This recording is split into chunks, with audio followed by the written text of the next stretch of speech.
नमस्कार दोस्तों, सिन्हा स्टॉक्स के यूट्यूब चैनल में एक बार फिर से आप सभी का बहुत बहुत स्वागत है। और आज हमें बैंक निफ्टी की क्लोजिंग मिली है 51,170 पे।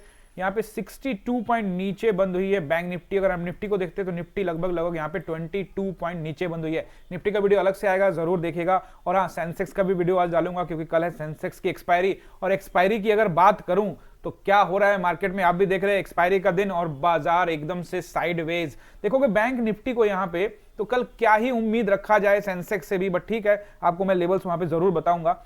यहां पे देखोगे आप, पहला 5 मिनट का कैंडल क्या गैप अप खुल के ऊपर 400 पॉइंट ऊपर चला जाता है। मतलब हद है यार। मतलब किसी का पोजीशन यहां पे खड़ा होगा, अब इसके ऊपर खोल दोगे तो वो नीचे लाएगा ही लाएगा ना। तो इसको अगर आप समझ जाते हो ना तो यहां पे आप पुट साइड में पोजीशन गाइस बना सकते हो। और दूसरा, मैंने आप लोगों को कैंडल स्टिक्स के विषय में भी पढ़ाया है कि ऊपर में अगर आपको यहां पे इस तरह का कैंडल बनता हुआ दिखे, जैसे इन्वर्टेड हैमर कैंडल यहां पे आपको जो दिख रहा है, ये शूटिंग स्टार कैंडल कहलाएगा ऊपरी हिस्से में। तो यहां पे आपको थोड़ा हिम्मत दिखाना पड़ता है गाइस। तो ये एंट्री कैंडल है और आप यहां पे कुछ पैसा बना सकते थे, बट हम यहां पे स्टिल वी आर वेटिंग। और जब उसके बाद ये फर्स्ट 5 मिनट का कैंडल को ब्रेक किया तो यहां पे एक पोजीशन बना। और उसके बाद फिर दूसरा जो पोजीशन है वो हमने एक पोजीशन बनाया था, दूसरा पोजीशन गाइस इस जगह पे, और तीसरा एक पोजीशन यहां पे भी बनाने का कोशिश किया था जिसमें एसएल हिट हो गया था।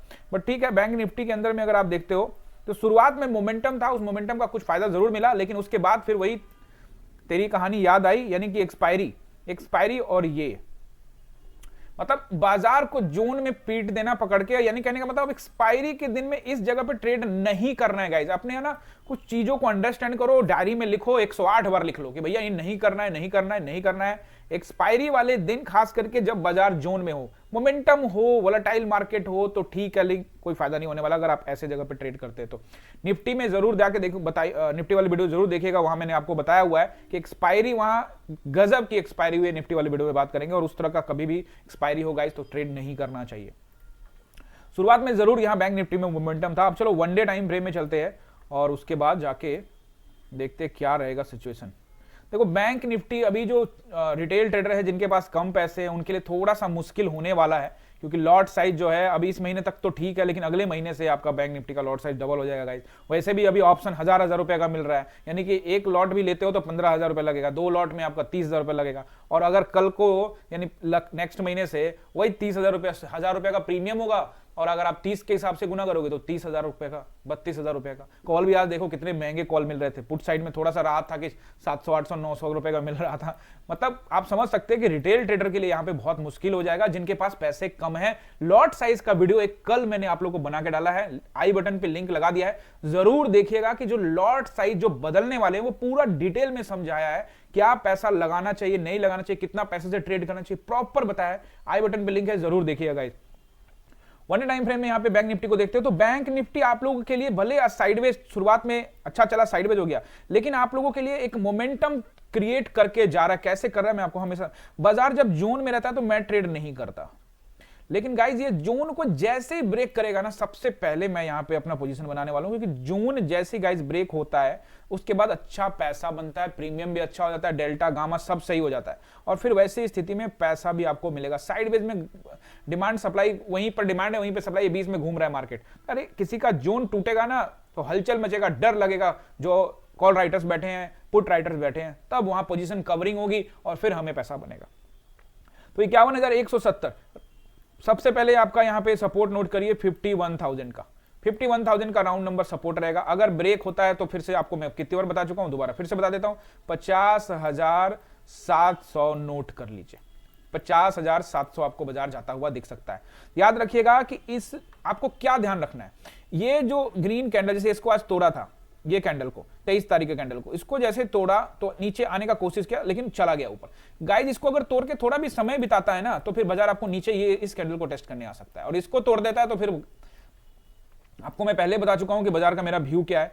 क्योंकि 50,700 गाइस टूटता है, अगर 50,700 टूटता है और ये कैंडल ब्रेक होता है तो वैसी स्थिति में बाजार आपको 50,500 फिर 50,300 भी जा सकता है। तो आपको सपोर्ट बता दिया मैंने। अब आप रेसिस्टेंस नोट करिए। पहला रेसिस्टेंस रहेगा 51,300 का, कल भी यही बताया था आपको। आज बाजार बड़ा गैप अप खुल गया गाइस, गैप अप खुल गया और फिर वो सपोर्ट रेसिस्टेंस, भाई किसी का पोजीशन बना हुआ है, आप उसके गैप अप ऊपर खोल दोगे तो भाई वो अपना पोजीशन को कवर तो पहले से किया ही होगा। चलिए मान लेते कवर किया हुआ है, और उसको फिर वहां नीचे लाना है अपने पोजीशन पे, तो वो धीरे धीरे अपने पास स्टॉक, ढेरों स्टॉक रखा है, सारे स्टॉक्स को बेच के मार्केट को नीचे ले आएगा। मार्केट को ऑपरेटर नीचे लेके आ गए क्योंकि उनका पोजीशन खतरे में था गाइस, पोजीशन खतरे में था, पोजीशन कवर्ड भी होगा, ऐसा नहीं कि उनका पैसा नहीं बना होगा। जब वो गैप अप खुला होगा तो कॉल साइड का पोजीशन ले गए, वो भी सारे कॉल साइड उन्होंने, और धीरे धीरे उन्होंने उन कॉल को उसको बेच के वो अपनी पोजीशन पे ले आए और उसको प्रॉफिट भी लिया उन्होंने और नीचे ले गए और फिर वापस जोन में आके ट्रेड करना स्टार्ट कर दिया। पहला रेसिस्टेंस 51,300 निकालता है तो 51,500 और फिर यहां पे लगभग 51,700 का एरिया रेसिस्टेंस रहेगा। याद रखिएगा 51,700 के ऊपर में अगर बाजार टाइम बिता ले, जैसे मैं आपको फिर से वापस 5 मिनट के टाइम फ्रेम पे लेके जाता हूं, आपको मैं क्या समझाना चाहता हूं। आप कहोगे सर आज तो 51,500 के ऊपर ही बाजार 51,700 के ऊपर ही खुल गया था। गाइज वो खुल गया था लेकिन टाइम नहीं बिताया। पहला कैंडल देखो 51,700, मैंने आपको पहले भी रेसिस्टेंस बताओ, ये 51,700 ये एरिया है ना 51,700, ये देखो 51,700 ये रहा, यहीं से देखो रिजेक्ट मिल गया, देख रहे हो, यही आपको बताया था ना 51,700, लास्ट वीडियो में यही बोला था कि ज्यादा 51,700 वहीं पे खुल रहा है, यहां पे थोड़ा हिम्मत दिखाना था और कैंडल भी अच्छा मिल रहा था, तो यहां से नीचे आ गया गाइस बाजार। तो बाजार फिर से जोन में है गाइस, तो जब भी इस जगह पे पहुंचे और 51,700 के ऊपर में टाइम बिताता है ना तो कोई दिक्कत नहीं है, जाएगा बाजार ऊपर। लेकिन सेंटीमेंट को भी समझना पड़ेगा ना कि बाजार में अभी हालात क्या है, सेंटीमेंट क्या है। तो सपोर्ट एंड रेसिस्टेंस गाइस आपने नोट कर लिया। यहां पे वापस एक बार वन डे टाइम फ्रेम में जाके आपको दिखा देता हूं कि बाजार के हालात को समझने का कोशिश करिए। बाजार में अभी दबाव है, जरूर एक 700 के ऊपर निकलेगा तो ये जो गैप पड़ा है छोटा सा, इसको फिल करने के लिए जा सकता है, ठीक है। जिस तरह से ये गैप फिल करने के लिए बाजार नीचे आया उस तरह से ये उसको ऊपर भी जा सकता है, लेकिन अभी सेंटीमेंट हमको बियरिश नजर आ रहा है बाजार में। लेकिन मैं फिर से कह रहा हूं बियरिश सेंटीमेंट होगा, लेकिन बाजार अगर ऊपर ऊपर बाइंग करके ऊपर जा रहा है तो हम जरूर कॉल लेंगे। पोजीशन किस तरह से बनाना है ये मैं आपको बता चुका हूं कि इंट्राडे में जिस तरह का ट्रेंड होगा हमको वही पकड़ना है, क्योंकि अगर आप ऑप्शन बायर इंट्राडे में काम करते और ऑप्शन बायर को अपना पोजीशन लेके नहीं जाना चाहिए, ये भी मैं आपको कई बार बता चुका हूं। आई होप कि ये आपने सपोर्ट एंड रेसिस्टेंस नोट कर लिया है। अगर कर लिया है तो चैनल को गाइस सब्सक्राइब जरूर कर लीजिएगा, और आपका प्यार जिस तरह से मिल रहा है लगातार आप प्यार बनाए रखिए गाइस, और जल्दी से सब्सक्राइब कीजिए और साथ में बेल आइकन दबाइए, क्योंकि अब इस चैनल पे ढेरों नए नए वीडियो आप लोगों के लिए लर्निंग सीरीज शुरू करने वाला हूं। मिलता हूं अगले वीडियो में, बहुत बहुत धन्यवाद।